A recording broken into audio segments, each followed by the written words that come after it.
Hey guys, welcome to my channel. I'm your host, Amy Prince, and this is the Raven's Knock. If you like what you see in here, please like, subscribe, and donate to this channel. It really helps me, and I cannot continue without your support. We are on all platforms, so you can listen to wherever you get your podcasts. For those that have already subscribed and supported me, I really appreciate that. A shout out to all my peeps across the pond. We love other countries, and of course, the U.S. has our fair share of sickos. Please note that the content of this recording may contain graphic material, including torture and explicit language may be used.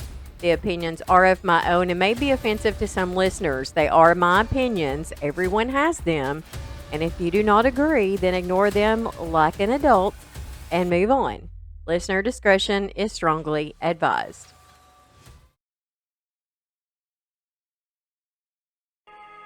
Hey guys, welcome to this episode on the Raven's Knock. I have my co-host here, Jamie.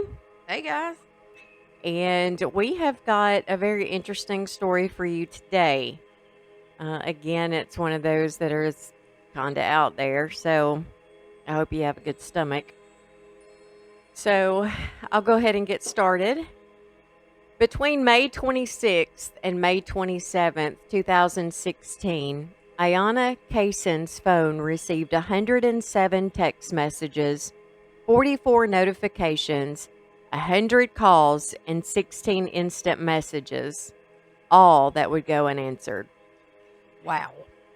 Everyone was beginning to panic. Something was wrong. But what could be wrong? Iana lived in a very upscale apartment with her boyfriend, Blake Leibel, and Iana had just given birth 2 weeks before. Could it be complications from the birth?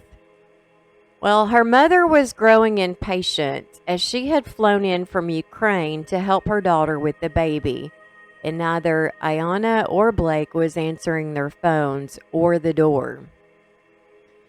She called police twice for a welfare check, in which they came, they called, they left voicemails, they knocked, rang the doorbell, and got nothing.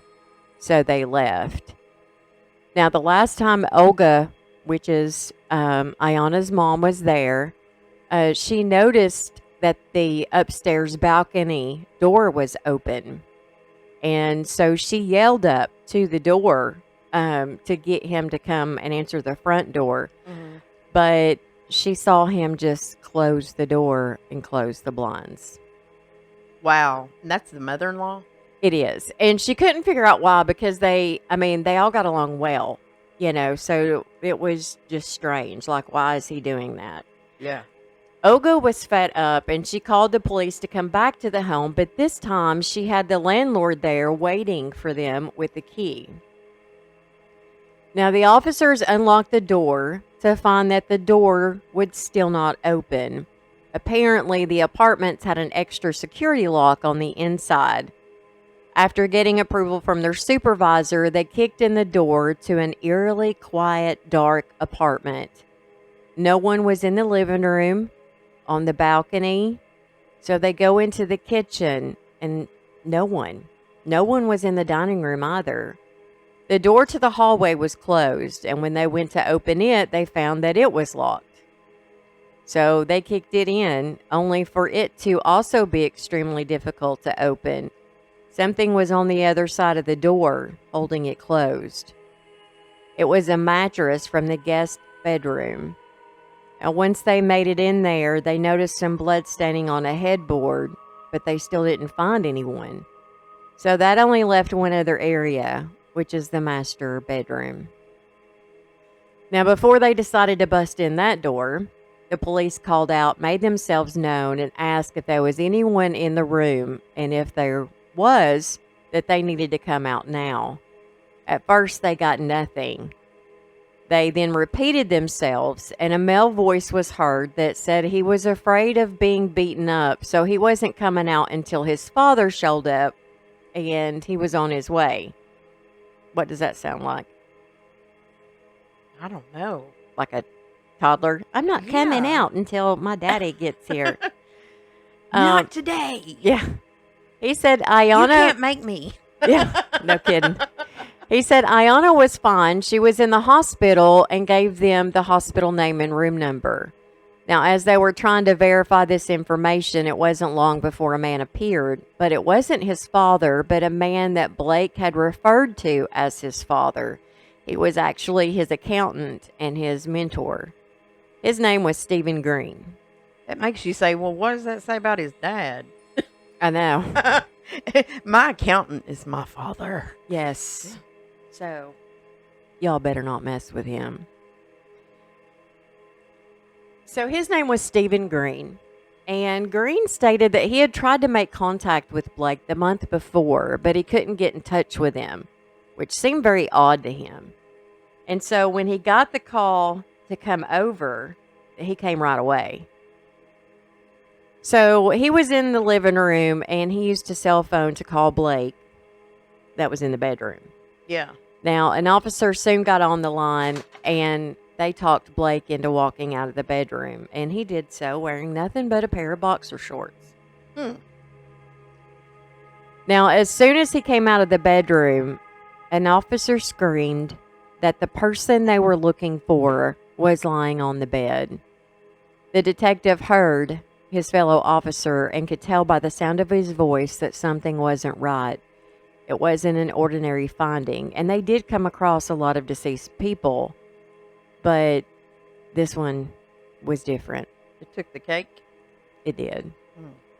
He took a deep breath, not knowing what he was fixing to walk into, said a short prayer, and walked into the room. He was totally stunned and at a complete loss for words, and everybody just kind of froze for a minute. They were trying to make sense of what their eyes were relaying to their brains. What do you think they saw? Well, she was looking for her daughter. Mm-hmm. Probably her. Well, they sealed the apartment. They called for the medics who were waiting downstairs. They came up and pronounced her dead at 1:02 p.m. They immediately arrested Blake on the spot. Crime scene investigators came in and began their work. But they're going to need some therapy. Wonder why they arrested him on the spot. Well, because there's a dead body in there and he's the only one there. Yeah, could they really charge him at that time? No. It's just out of suspicion. Yeah. I mean, you're there with a dead body, so we're going to arrest you, take you down to the station, and we're going to start to question you and see what's going on. So it was like detaining? Yeah. So he was detained. Now, they're going to need some therapy. Seeing something is one thing, but knowing what you will eventually find out later from the medical examiner is another. And that, my friend, is what makes this story so horrific. Upon entering the master bedroom, they noticed Iana laying flat on her back, naked, laying on a clean, crisp sheet. There were no blood stains on this sheet. It was completely clean. What'd he do? Embalm her or something? No. But just hang on to your panties for a second. Let me grab on to them. Yeah. Her scalp had been cut from the eyebrows all the way back to her hairline in the back of her head, and it was nowhere to be found. The scalp? The scalp. What? Yeah. So you can imagine when they walked in and what they saw. Now, the tissue that was once there was gone, and so the skull was visible. Ugh. The right side of her face was missing, and so was her ear. So you're looking at a woman who is missing her scalp. And half a face. And half of her face. But there's no blood on those sheets. And that's so weird. And so they're standing there, and again, they're kind of dumbfounded. They're trying to process what they're seeing, because considering her injuries, you would think that there would be blood everywhere. I bet when they first looked at it, they thought, well, is she fake? Is she even real? Right, because everything was so clean. Yeah. The pillow next to her had an indentation in it as if someone had been laying beside her. Blood and human flesh were found behind the bed, and there was blood on the wall near where her head had been. A portion of her eyebrow was found on the floor near the bed, and there was some more blood found on a mattress that had been blocking that door in the other bedroom. That's why they couldn't get in the door. Right. That mattress that was blocking the door had belonged to the second bedroom. One area of that mattress also had a large blood stain. There was a clump of hair and a razor stained with blood in the trash can. Now, when officers had entered the apartment, they heard water running in the bathtub in the master bedroom, and once they got into the master bedroom, they went into the bathroom and turned it off. Bloodstains and hair could be seen in the bathtub and in the drain, and they later tested positive for blood. A green paring knife, like the ones they had seen in the kitchen, was found in the top drawer of the bathroom. The handle had blood on it, where the handle met the blade. The blood stain that they had found on the mattress was consistent with where her head had laid when he was cutting off her scalp. There was blood on a couple of towels, the floor, and the base of the curtains of the guest room. The drain in the tub of the guest bathroom, also had tested positive for blood, as well as freshly cut hair. Chemical testing confirmed the presence of blood that someone had tried to clean up in areas of the dining room, hallway, guest bathroom, and both bedrooms. The kitchen garbage disposal also tested positive for blood. They also found evidence in the dumpster under the trash chute located in the hallway about 20 feet from their unit. Now, they hit the jackpot when they got into that. In the trash bags, they found blood-stained bedding, towels, clothing, bath mats, placemats, a bed skirt with bloody handprints, human tissue, and an ear. DNA confirmed that it was Leanna's DNA on the tissue, on the ear, and the bed skirt.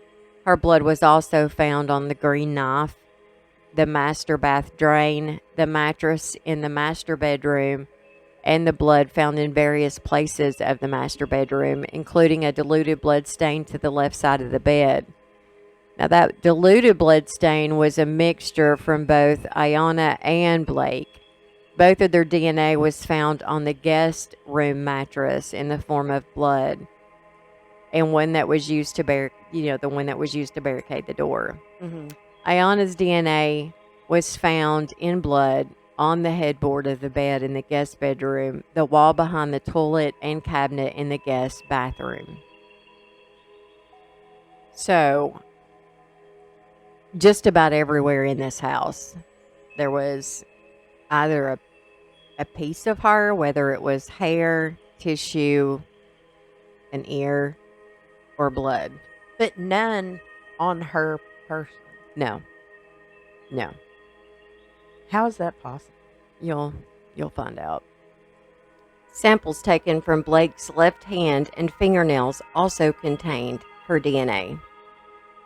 There was dried blood stains all over the mattress that was under that clean sheet. So that's going to link him right there. The medical examiner testified that Iana was 30 years old. She was 5'4". She weighed 152 pounds. She had been deceased at least 24 hours before she had been found. She had died of blood loss due to head trauma that cut or tore several arteries and veins. Now, blood loss is fatal when you lose about half of your blood volume. Less than half remained in hers. Actually, so little that it surprised the most dedicated and educated of doctors. It wasn't possible to simply drain the body of blood. So you can't just cut into a major artery or a vein and drain all of the blood out of a human. You just can't do that. All the blood will not drain. So how does that happen? So, um, I'll try to get to that. It, I'll tell you how they came to that. But they still couldn't duplicate it. Yeah. Um, Now, she had numerous cuts and slashes across her lower forehead, below the brow bone, and on the right side of her cheek, down to the jawline, and also the left side close to her ear. Well, the ear that was missing. A knife had been used to do most of this, but some tissue in the face had been torn away by hand, as well as some tissue on her scalp. So, like skinning a deer or something.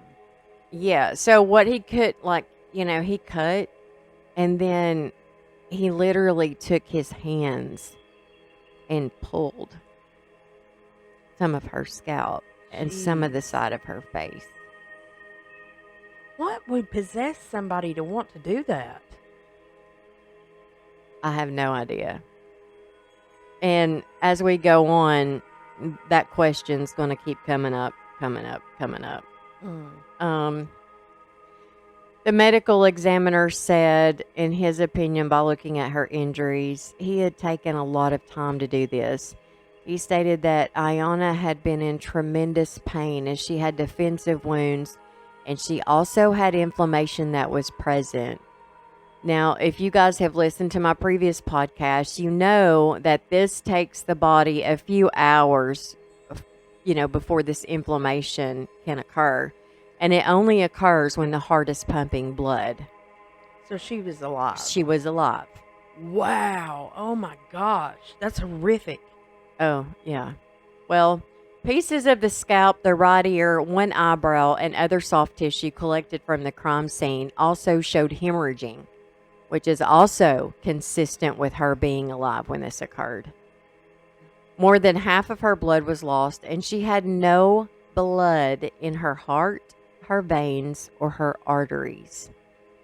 Now, this really puzzled the medical examiner. He found this highly unusual, even with her injuries, since such a high level of loss would require the heart to be pumping. And he had to have the help from gravity, because gravity alone could not accomplish this.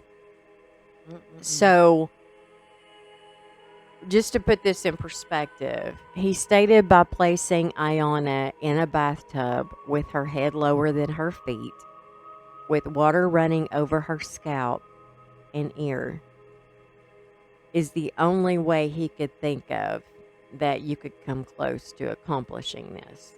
Now, It would have had to be hot water or something. yeah, wouldn't it? warm water, yeah. Now, in order for that blood to be expelled as it was, the heart had to be pumping to get that much blood out. And not only that, but she didn't have any blood left in her heart or her veins or her arteries. Pumped every last drop. Now, this was so unusual that I'll get to that in just a second about what happens. Now, you may wonder what's the water for? Well, the water would have stopped the blood from clotting, and it would have washed away the blood from her wounds, and it would have increased blood flow. Iana's fingers were wrinkled, indicating that she had been in the water, and would also explain why she was found laying on the sheet, that sheet was still clean. So basically, her blood was being drained in the bathroom, in the bathtub, and the water was running over her, which kept her body clean. Which washed it down the drain. Right. The water explained why the sheet was absent from blood. The presence of clear fluid in her vagina and the presence of foam in her nostrils is also consistent with the water. She would have had to have been in the water at least 30 minutes before this could occur. Now, she had defensive wounds to her right arm and both hands. She had bruises on the back of her left hand and wrist, which is consistent with her struggling and blocking him as she tried to fight back. She had abrasions and more bruising on the left side of her face, consistent with blunt force trauma. She had abrasions to the upper portion of her neck and more bruising and abrasions on the upper arm, consistent with her being grabbed. She also had bite marks on the left side of her jaw and also her left bicep and fingernail marks under her jawline. So he bit her. Mm-hmm. Jesus. Yeah. Now, Dr. Michael Habib is an expert in cadaveric anatomy and fluid biomechanics. For those of you that don't know cadaveric anatomy, it's basically, well, a cadaver is a corpse, and anatomy is the study of internal structures in the body. So this doctor is an expert in anatomy who deals with cadavers, or he studies the insides of a dead person. Mm-hmm. Biomechanics is the way forces affects the body's tissue, fluids, and materials. So basically, he is an expert in the way the blood flows throughout the body. Mm-hmm. He stated in his professional opinion that people who are scalped are not usually in any immediate danger of dying. It's extremely painful and traumatic, but would not normally lead to an enormous amount of blood loss. He could not find anywhere in any literature of a person dying from just simply being scalped. He stated that she was in excruciating pain when this occurred, and from the cuts, it wasn't done all at one time. It happened over a period of time. Her injuries were consistent with it beginning with a knife and then being torn by hand. He agreed with the medical examiner. The deeper wounds are what caused the blood loss, and those seems to be the ones that were torn, where he just ripped. They were ragged, uneven, and varied in depth, consistent with someone who is untrained. He agreed with the medical examiner that she was alive when this occurred. Oh my God. Now, for a year and a half, like, this troubled this doctor so much. For a year and a half, this doctor taken and studied 70 donated cadavers to determine if it was possible to drain more than half the blood out of a body just for this case.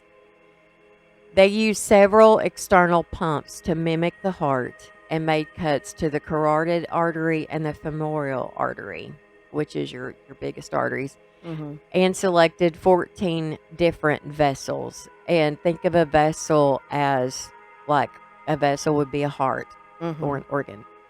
He found that most of the cadavers still had blood. Actually, 12 out of the 14 did.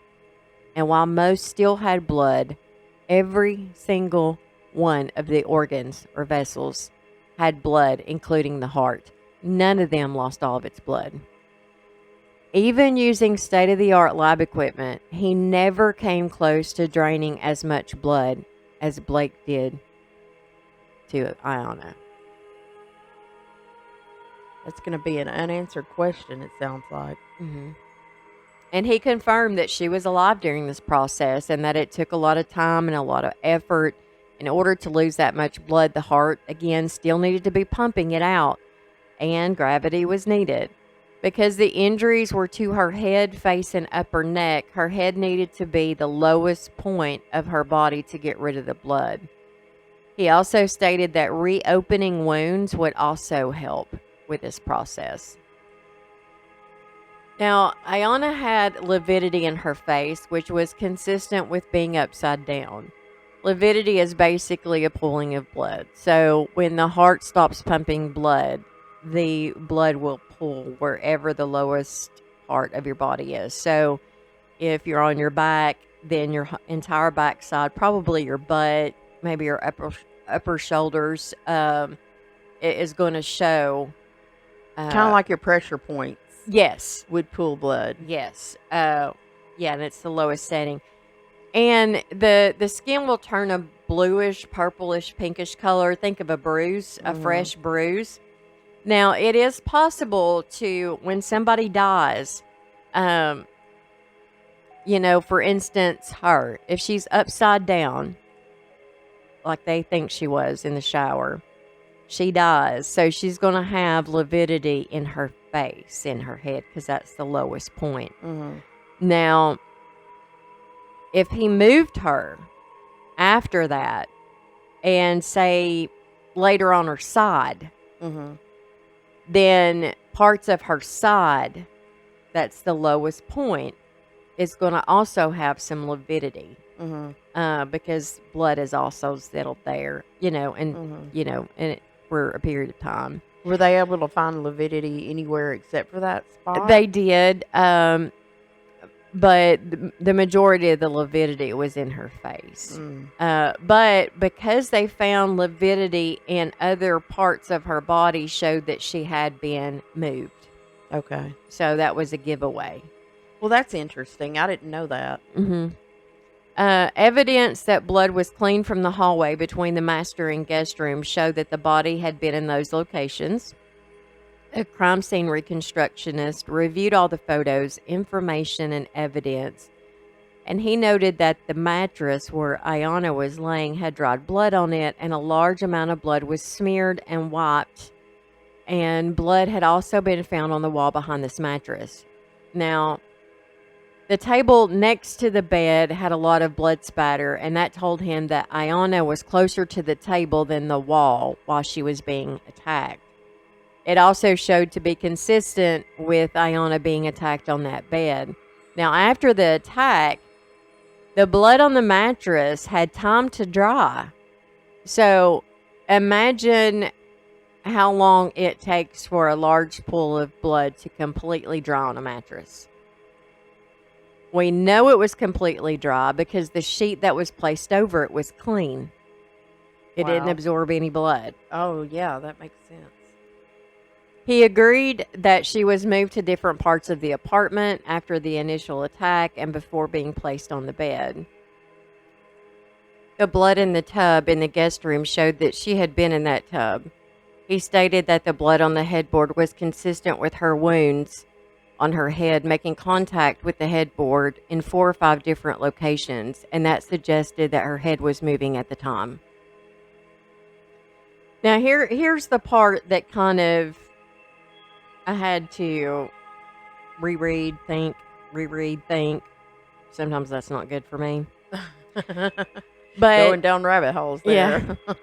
But the 2 bloody handprints, they were found on the bed skirt. They were consistent with a person lying on the bed with their hands on the bed and their fingers facing toward the victim's body, possibly looking at the head. Okay, I'll read that again here in a second.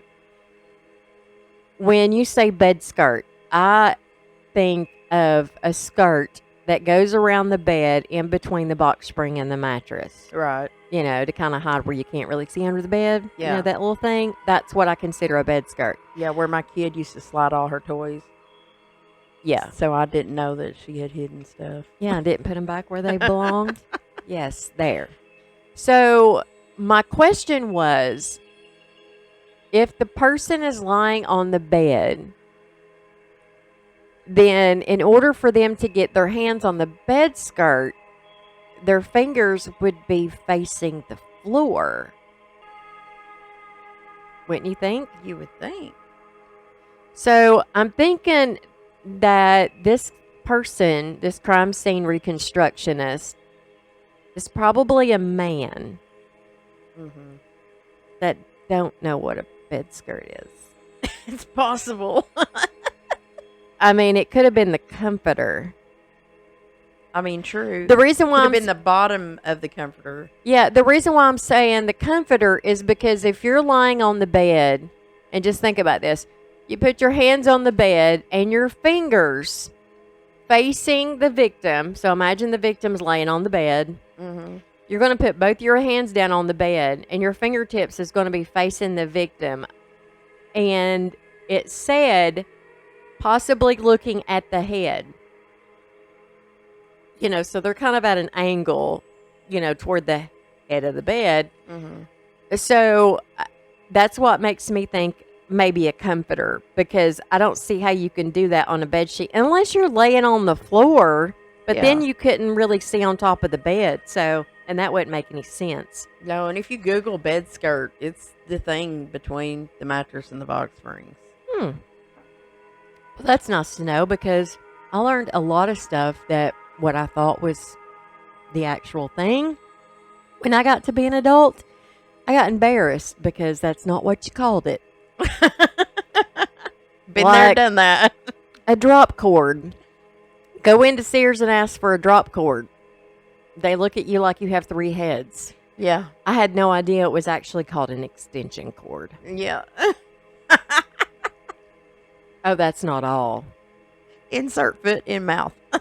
Yeah. There's being a redneck and not knowing any better. You walk into the Food City grocery store and go back to the butcher. And this young kid comes out. And he was like, "Oh, how can I help you?" I was like, "Can you tell me where your fat back is?" And he said, "What?" And I was like, "Oh, God."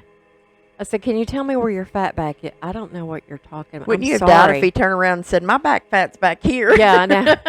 I said, "I tell you what, do you have like an older person working?" He was like, "Oh, yeah, man, my manager's old." I'm like, "Will you bring him out, please?" And he was like, "Sure."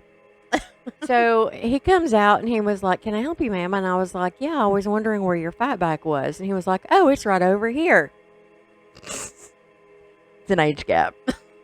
Yeah. So I was like, "Dude, kid, you need to come over here and you need to take notes." Because somebody else is going to ask you. Yeah, that's when I realized it wasn't really called fatback. So, yeah. Salt pork. Yep, salt pork. And you can't buy shucked beans in a grocery store either, because those only come out of the garden when your grandmother dries those beans out. And when they're completely dried out is when you cook them. And she called them shucked beans. I don't know if that's actually what they're called, but don't be a dumbass like me going in Food City. And then I had to call Mama. I was like, "Hey, where do you find the shuck beans?" And she laughed. She was like, "Oh, honey, you can't get those there." I was like, "Of course not." Yeah. Now you guys get a lesson from the South. Yeah. Well, and there's Southern cuisine. Let me tell you. Keep on listening. There's going to be more. I'm telling you. So, back to where we were. Now that we all know what a bed skirt is. The officer from the homicide unit met with the defendant and took photographs of him on the evening of May 26, 2016, after he had been arrested and brought to the station. He was clean, had recently showered, which is always nice, and a rare occurrence at the police station, but in this case, not so nice in terms of evidence. They listed him to be 6'3" and 210 pounds. He had severe bruising to both of his eyes running along the bridge of his nose, consistent with being hit with glasses on. So good job, Iana. Yeah, at least she got him a little bit. Oh, yeah, she got him. He had scratches to his left eye, long red scratches on his chest, a long scratch on the left side of his face. He had scratches on his neck, punctures caused by her fingernails, and an elliptical injury to his right bicep, consistent with a bite mark. So it appeared as if Blake wrapped his arms around her from behind. So he's behind her. He wraps his arms around her, and his bicep was at her mouth, and she just chomped down on it. Oh, I don't blame her. He was also missing the tip of his little finger. Now, they didn't say how this happened, but I hope to God Iana bit it off.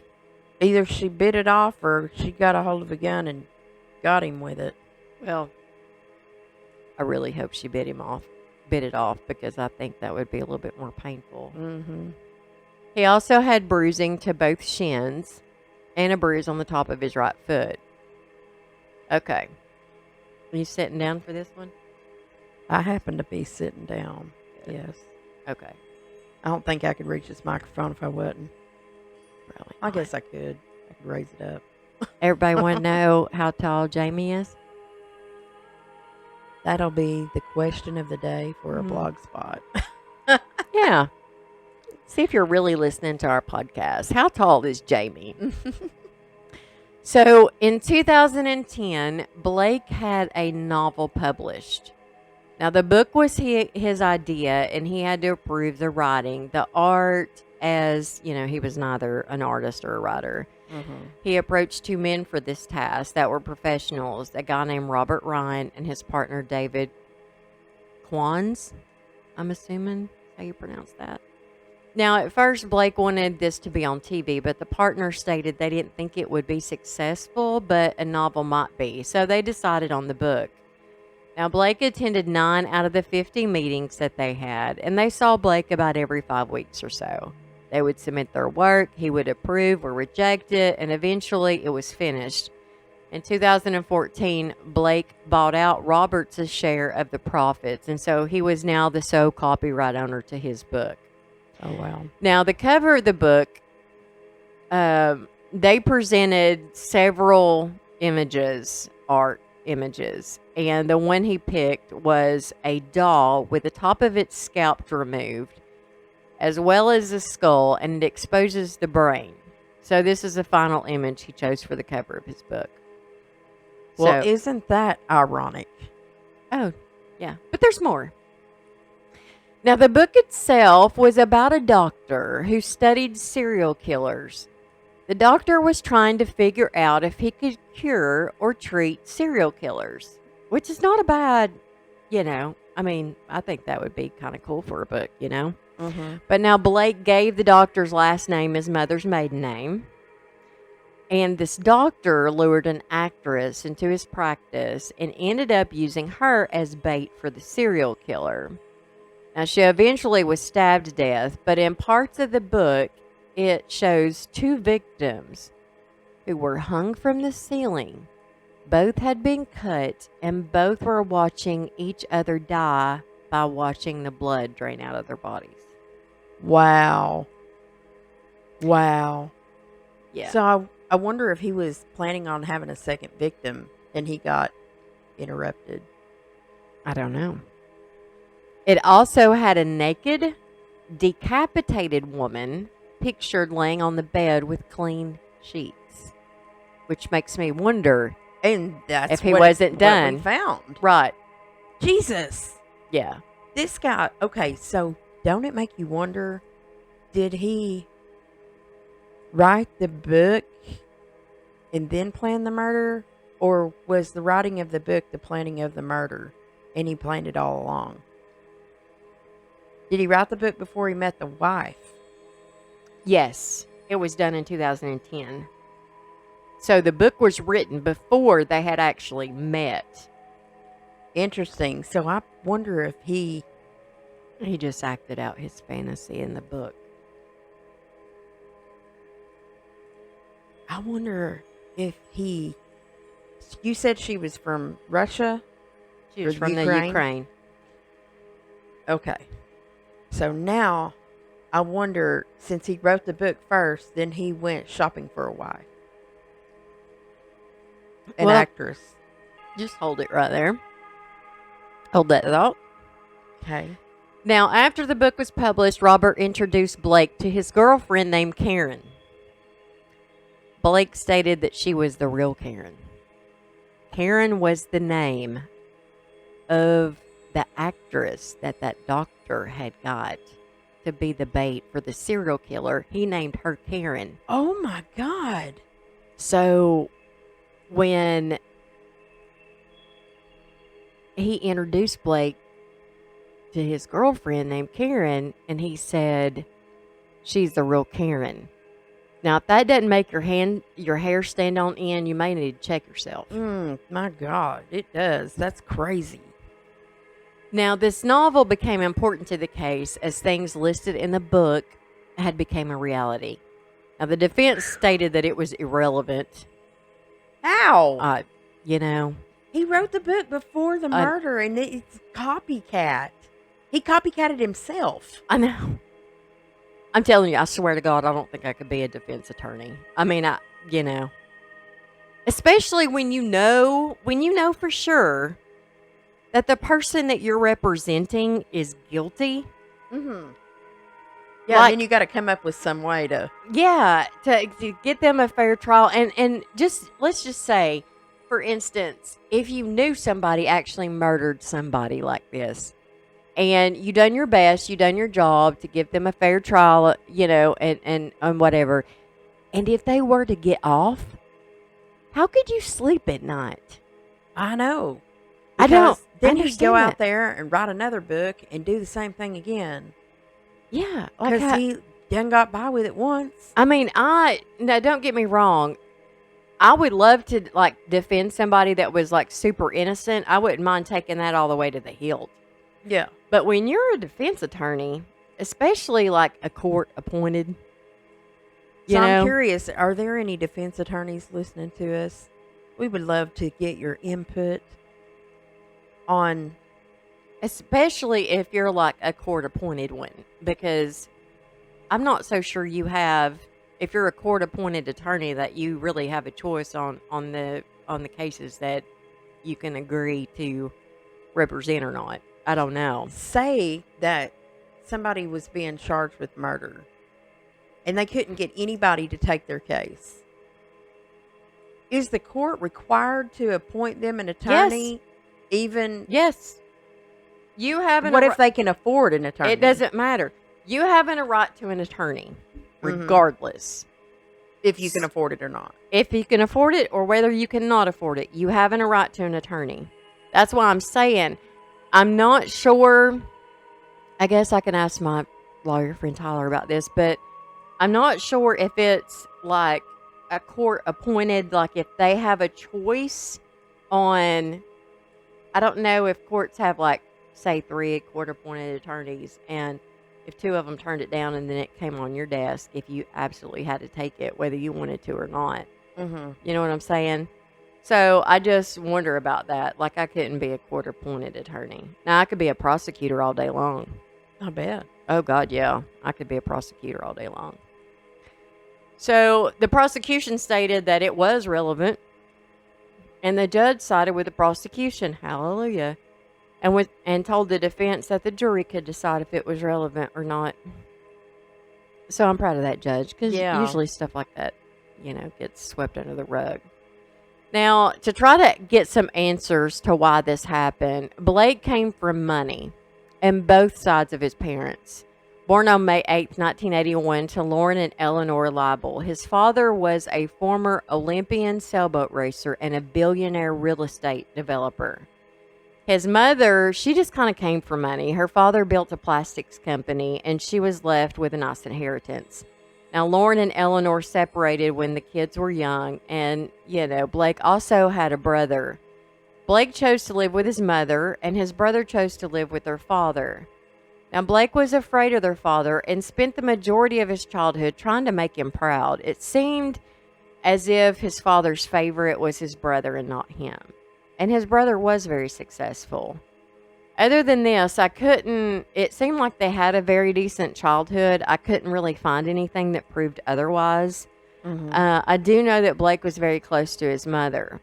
Now, once they became adults, Blake decided to leave Canada and move to Hollywood. And his brother followed him and began a music business, as well as following in his father's footsteps in real estate.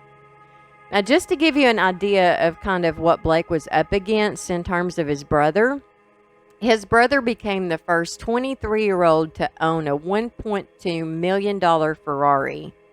And he was described as a playboy, just like dear old dad. Now, Blake was described as more of a geek, and he enjoyed his electronics and video games growing up, and he began to start his career in networking. Now, he did make it and never hurt for money either, so that's not an issue. He was described as super intelligent, almost too smart for his own good sometimes. And his network involved science fiction, psychology, and serial killers. Now, he had big ideas, but he always had a problem when it came to executing those ideas. He did work with some well-known famous people as well. Some people saw him as a con artist and a salesman, but most others found him very outgoing, funny, and fun to be around. In 2011, now this is a year after that book was published, he married his first wife, Amanda, and they went on to have 2 boys. All seemed to be well in the household. Amanda was a model, and he enjoyed having her by his side. Also in 2011, his mother was diagnosed with terminal brain cancer. She was dying, and this totally devastated Blake. She was this rock, and she was slipping away, and there was no amount of money that could prevent it. His friends stated that it was during this time that they had saw Blake start to change. One night while they were all out, he blew up and began shouting and cussing and berating everyone. He eventually apologized for this, and everyone kind of dismissed it because they knew he was having a hard time losing his mom, and he just had the birth of his first son. So a very stressful time. Now, his mother died, and she left her $12 million estate. And Blake thought that the majority of this estate would be going to him. But at the reading of the will, he found out that not only was this going to him and his brother, but also to his father. So he felt betrayed. He contested the will, but he lost. And then out of the blue in 2015, Blake files for a divorce. Moved out, got an apartment on Holloway, a very upscale part of town, and moved in a very beautiful lady from Ukraine named Iana. She was a lawyer and a model. And this totally shocked everyone because they thought, now, including his ex-wife, that things were fine. They thought their marriage was a happy one. And Blake had been extremely stressed with the loss of his mother, the will, and then he found out that his brother was gambling with some very big high rollers, and they were shady too. In fact, a couple of years later, they would be arrested for financial crimes. But he was so worried because his brother owed them money that he couldn't pay back, and Blake just immediately thought that they would come after him and his family to get back at his brother. So he began to grow extremely paranoid and began living an erratic lifestyle. While he was married to the Ukrainian. No, they never did get married. Oh, they didn't get Yeah, married. that's when he was married to Amanda. It's like all of a sudden he divorces her, gets an apartment. Everything goes off the rails. Yeah, everything goes off the rails. He gets an apartment, moves in this other chick, and I don't know if he'd done that thinking that maybe his wife and children would be safe, and they would just come after him and this new chick. I don't know, but all this happened like at one time. He was paranoid about his brother. He divorces his wife, gets an apartment, moves this other girl in, and he was also seeing another woman named Constance at the same time he was seeing Iana. Wonder if he was trying to figure out which one was going to be his victim. And that's could very well be it. Now, Constance, she was a storyboard artist, and they had met years back, and Blake always had a crush on her. It was so bad that he used to follow her around all the time. Constance stated their relationship was strictly professional, but later would say that her and Blake were occasionally having a sexual relationship. The tangled webs we weave. Yeah, I mean, maybe it's me because I'm from Tennessee, but a professional relationship, the last I heard, didn't involve sex. But hey, maybe times have changed since I've been in the business world. Who knows? People described Constance as unleashed and with a volatile personality. Now, this chick is crazy. Well, no wonder why he liked her. He was a little crazy, too. He just kept it in his box. Yeah, he kept it in his pocket, didn't he? A little pocket of secrets. Now, Blake bought a house, and Constance moved into that house. Now, remember, Iana and Blake lived in an upscale apartment, not a house. He would refer to Constance as his fiancée or sometimes even his wife. But this only lasted 6 weeks and then it soured. However, Constance remained living in that house. But soon after the breakup, Blake served Constance with an eviction notice. He's like, get out. Yeah, he's done. But now, about a month after the notice, Constance filed rape charges against Blake. Ooh, was that, legit? No. No. When they came to arrest him, he fought the officers. They had to tase him. Iana goes and bails him out. Oh gosh. Yeah. She shouldn't have done that. Yeah. But she didn't know. Like Yeah. I mean, it's we don't allegations, think she you would know? you know? Yeah. Now, Constance also begins talking to Blake's ex-wife, Amanda, and they had one thing in common. They both hated Iana. And Constance was determined to get her deported. But Amanda, the ex-wife, was more concerned about Blake's mental health. Since his mother had passed, he had begun to cut everyone from his past out of his life. And soon after, Amanda began to get tired of Constance and didn't like it when Constance admitted that the rape charge was something she had made up to get back at him. So Amanda began to distance herself from Constance. However, Constance wasn't having it. She left threatening voicemails, threatened to kill herself if Amanda didn't talk to her. Amanda found out that Constance had been following them home, had written about them in her journal, and had 2 enlarged pictures of her and Blake's boys. So she filed a restraining order against her. Wow. Yeah, I'm telling you, and there's so much more drama with that girl. I'm telling you, but I just left all that out. Iana was born in Ukraine on January 27th, 1986. Her father was a laborer in the Navy Yard, and her mother was in healthcare. She grew up and attended and graduated from law school, and in 2014, she moved to the U.S. and began modeling here. She had no idea of the horror she would voluntarily enter into at the hands of a soulless, heartless, evil man of whom she had fell in love with. Iana told her mother that her life wasn't as blissful as it appeared. She loved Blake, and she thought he loved her too, but he did have his flaws. Granted, everybody's got their flaws. He enjoyed smoking marijuana, and sometimes he would smoke the synthetic kind. He would also eat hallucinogenic mushrooms, but he did buy her a brand new Mercedes SUV, took her on many vacations, and was good to her. He would tell her how he was going to marry her and how they were going to buy a house and live happily ever after. Well, their friends stated sounds like grooming to me. Yeah. Their friends stated that they both seemed to be happy and in the new stages of love. In 2016, Blake and Iana went to Hawaii on vacation. And guess who hired a PI to follow them? Oh. Constance. Yes. She was becoming obsessive. And again, there's just so much drama with her.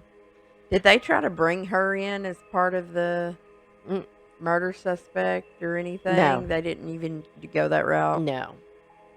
Blake and Iana they had rented another high-scale apartment for Iana's mother, Olga, because she flew in from Russia to help with the birth of the baby. They were all excited. On May 3rd, her mom's birthday, she gave birth to a baby girl. Everyone was elated. Well, almost everyone. Blake began acting strange. He would turn down the air so it would get extremely cold. He would close all the blinds and doors, and when Iana complained about it being too cold for her and the baby, he told her, go spend the night with your mom. Oh, well. Yeah. Which she did on a couple of occasions. When she would return, another fight would begin. And so they did start fighting. Yeah, they started fighting. And it was during this time that Blake's friends said he became dark. But they didn't explain why or what they meant.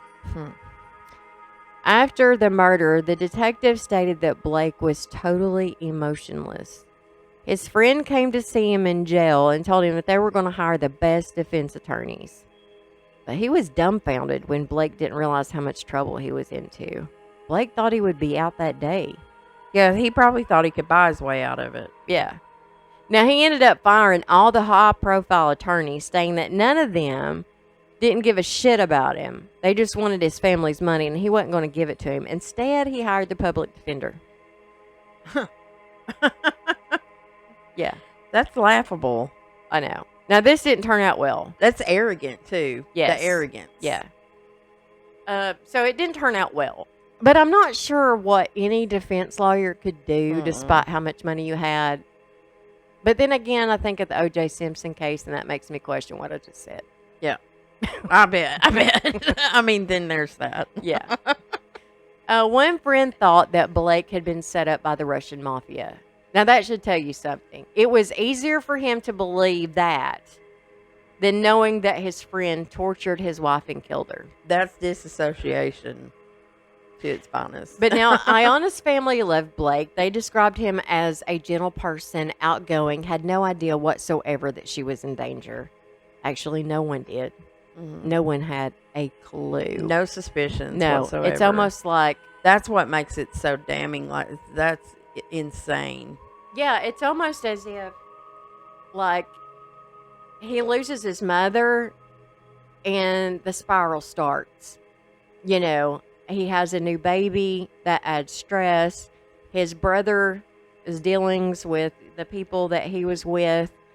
And then he gets with this new chick, and then she has a baby. Mm-hmm.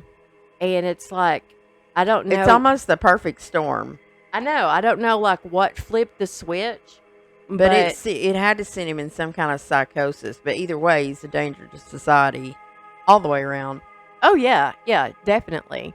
But it was nuts because the friends was like, they thought, you know, he actually thought he was going to get out of jail that day. Like, he had no idea how much trouble he was in. They're like, dude, you're fucked. He was really, really, like, not getting what he did. Yeah, so I don't know if he just wasn't getting what he did or he was so arrogant that he thought he could get out of it. Like, you know, a lot of... I would love to hear any of his testimony. I'd like to hear what he has to say for himself. Yeah, I don't think he said anything. Cell phone records show that Blake was at home when Olga had called the police to do those welfare checks on her. She had called and they had came a total of 3 times to Iana's apartment. It showed that he used Iana's phone to place 2 food orders in the middle of the night on 2 separate occasions, requesting that they leave the food at the door and not to ring the doorbell. It also showed where he called Mr. Green to come to his aid. Now, he never said why he did what he did. Now, the prosecutors state that they think he done it because Iana was spending all of her time with the baby and not enough time with him, and he was jealous. I don't think that. I think he planned this crap, man. Yeah, I think he groomed her. He lured her. He married her. He didn't marry Or, her. well... Was going to marry her. was going to marry her, but it lured her with the possibility of marriage and just, like, made himself out to be this perfect rich guy. And she thought she hit the jackpot. And, I mean, she probably wasn't hurting on her own either. No, she given was what gorgeous. she did. Yeah, and she was know? gorgeous. I mean, she could have had whoever she wanted. Not only And- was she gorgeous, but she was also educated. Yeah, and so he came off like this really eccentric. He was a different kind of rich guy, you know, and he was creative, and she was probably attracted to that. And it was the perfect storm. Had to be. Yeah. You know, but I just feel like in my gut that dude planned this. He wrote a whole novel about it. Yeah, I mean, I honestly think that it was something that he has wanted to do for a long time. He knew it was wrong. The best way he could live out his fantasy was a book. And he And- probably really loved his wife. Yeah, that's probably why he left her. Yeah, because he wanted to act this out. Because he had the urges to act it out. Yeah. Now, these are our speculations. Right. That's my personal opinion. Like we said, these are our opinions. Yeah. But I honestly think that he just got the urges was so strong it would make sense why he would divorce his wife because that's the mother of his children. But now she also was the mother of one of his his baby, Yeah. but I wonder if I don't- that baby was ever part of the plan. probably not. And I honestly think that he didn't have the attachment to her as he did his first wife. So that would have made it easier. To dissociate with what he was doing. Yeah. What he did. God, it's giving me chills right now. Like Yeah. I can feel it going up the back of my neck. Ugh. But now, we don't know why. And unless he ever tells us, we'll never know. Right.